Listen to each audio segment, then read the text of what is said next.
আসসালামু আলাইকুম। পিকআপের চাপায় মাদ্রাসা ছাত্র নিহত রাজন। আজকে দুপুর 12:30টার সময় এই পিকআপ ভ্যানের চাপা ফরিয়া একটা মাদ্রাসা ছাত্র নিহত হয়েছে। এটা মৌলভীবাজার টু ঢাকা রোডের মৌলভীবাজার সদর উপজেলার বিসিক শিল্পনগরী এলাকা মৌলভীবাজার।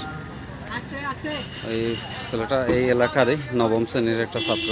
আমরা এখানে দেখলাম অনেক মানুষ জড় হয়েছেন, প্রশাসনের লোক এখানে হয়েছেন। আমরা জানার চেষ্টা করবো ইনশাল্লাহ ঘটনাটা কীভাবে ঘটছে। আমরা এখানের স্থানীয় জনপ্রতিনিধি দেখলাম উপস্থিত আছেন, এই এলাকার জনপ্রতিনিধি উপস্থিত আছেন। এখানে কয়েস আহমদ 7 নং ওয়ার্ডের সম্মানিত মেম্বার এবং প্যানেল চেয়ারম্যান 52 নং গ্যাসনগর ইউনিয়নের। তো বাইর কাছে আমরা জানতাম চাইমু যে ঘটনাটা আসলে কীভাবে ঘটছে এবং কোন সময় ঘটছে। সকাল 9টার সময়, আজকে সকাল 9টার সময় আমরা মৌলভীবাজার সদর উপজেলা 12 নং গ্যাসনগর ইউনিয়ন গুমরা গ্রামে যুব প্রশিক্ষণের সামনে জামিয়া ইসলামিয়া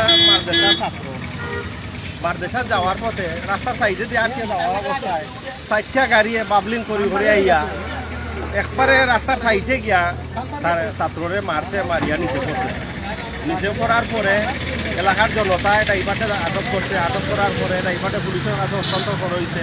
তাৎক্ষণিক ড্রাইভারের কাছে আমরা জানতাম চাইছি যে তোমার লাইসেন্স আছে নি, অথবা পুলিশও জানতে চাইছে। তখন ড্রাইভারে কইছে না, আমার কোনো লাইসেন্স নাই, আমার শুধু আছে ও ভোটার আইডি কার্ডটা, শুধু একটা ভোটার আইডি কার্ডে ড্রাইভারে দেখার, আর কোনো লাইসেন্স কিছু নাই। গাড়িটা হইল নিটল টাটা মোটরসর গাড়ি। ঢাকা শোরুম তো কুলাউড়া লইয়া যাওয়ার পথে 4টা একই জাতের গাড়ি, 4টা গাড়ির মধ্যে 2টা গাড়ি ড্রাইভারও লাইসেন্স আছে আর 2টা গাড়ি ড্রাইভারও লাইসেন্স নাই। এখন ড্রাইভারটা আমরা পুলিশের কাছে হস্তান্তর করছি, এখন গাড়িটা পুলিশের কাছে হস্তান্তর করলাম আর কি। আমরা যে ছেলেটা আমরা মৌলভীবাজার 250 হাসপাতালে নেওয়ার পরে কর্তব্যরত ডাক্তারে তারে রেফার করছে সিলেট এমএজি মেডিকেল কলেজ হাসপাতালও। এরপরে ওখানে নেওয়ার পরে আধা ঘন্টা পরে মারা গেছে। তো এখন তো তার পুষ্পটাম চলের সিলেট হাসপাতাল ওই মেডিকেল কলেজ হাসপাতাল পুষ্পটাম চলের, তার পুষ্পটামর পরে তার লাশ লইয়া হওয়ার পরে আমরা আইনিভাবে আগ্রহী ডাকাতনে গাড়ি লইয়া আর অথচ ড্রাইভারও লাইসেন্স নাই। লাইসেন্সবিহীন ড্রাইভার এত দূরপাল্লা এত লং জার্নি কি এটা প্রশাসনের বক্তব্য কিনা আপনারা? না, প্রশাসন নিরপেক্ষ ভূমিকা পালন করে। প্রশাসনে আসলে দুঃখ প্রকাশ করে বিষয়টা লইয়া। এটার মূল বিষয়টা দায়ী হইল যারা গাড়িটা দিছে, অদক্ষ ড্রাইভারও গেছে গাড়িটা দিছে, এরাই আমরা দায়ী করতাম। কারণ তারা লাইসেন্সবিহীন ড্রাইভারটা খেলে গাড়িটা দেয় দিয়াখানে এই একটা তাজা প্রাণ আজকে গেল রোডের উপরে। যে ছেলেটা মারা গেছে তো ওই এলাকার আমরা গুমরা গ্রামের ছেলেটা। এক বাবার একটা ছেলেই অসহায়, তার বাবা আসলে দিনমজুর, আর ছেলেটা এসএসসি পরীক্ষার্থী আছিল, জামিয়া ইসলামিয়া মাদ্রাসা ছাত্র, এসএসসি পরীক্ষার্থী ছেলেটা। পরপর 2টা ঘটনা কিন্তু এই রোডে ঘটে গেছে। গত 4-5 দিন আগে একটা ঘটনা ঘটছে মোকামবাজার, যেখানে ঘটনাস্থলে একজন নারী নিহত হয়েছেন। আজকে একটা মাদ্রাসা পড়ুয়া একটা ছাত্র, একটা তরতাজা প্রাণ ঝরছে। তো সড়ক এই যে দুর্ঘটনা, একের পর এক দুর্ঘটনা, এইটার ব্যাপারে এই এলাকার কিন্তু কোনো নিরাপত্তার ব্যবস্থাও নয়। এই যে যখন এই যে এখানে বিভিন্ন সরকারি প্রতিষ্ঠান আছে, মাদ্রাসা আছে, স্কুল আছে, কিন্তু কোনো ধরনের কোনো নিরাপত্তার কোনো সড়ক নিরাপত্তার কোনো ব্যবস্থা নাই বা কোনো ধরনের স্পিড ব্রেকার বা কোনো কিচ্ছু নাই।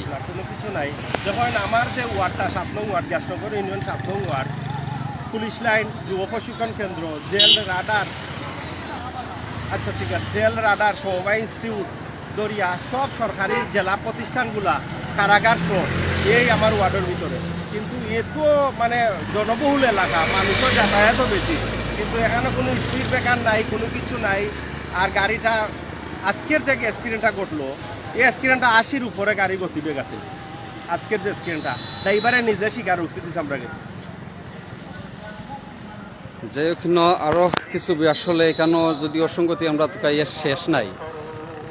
এ রোডও দেখা যায় মাদ্রাসা, স্কুল, অনেক প্রতিষ্ঠান আছে মেইন রোডও, কিন্তু কোনো ধরনের কোনো একটা সিগন্যাল পর্যন্ত নাই যে সামনে মাদ্রাসা বা সামনে স্কুল বা গতি কোনো নিয়ন্ত্রণ।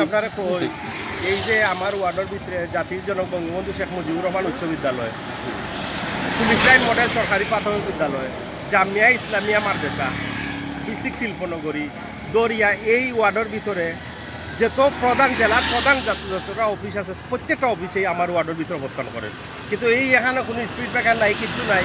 যেমনি ইচ্ছা আমার গাড়িগুলো চলেন, 2-3 দিন পরে পরে এ ধরনের স্ক্যানের মুখোমুখি আমরা হইতে হয়। আমি সমাজ যে বিষয়গুলা আমরা একের পর এক দুর্ঘটনা, আজকে 3-4 দিন আগে ঠিক এর পাশেই সামনেই মুকামবাজার এলাকার কিন্তু একটা দুর্ঘটনা ওলাখান ঘটছে। গটিয়া বাজারের মধ্যে একজন নারী ঘটনাস্থলে নিহত হয়েছেন ট্রাকর চাপায়। আজকে আবার 3-4 দিন পরেই ও ইউনিয়নের ভিতরে ও এলাকার 1 কিলোমিটারের ব্যবধানে আর একটা মাদ্রাসা পড়ুয়া তাজা প্রাণ জ্বল।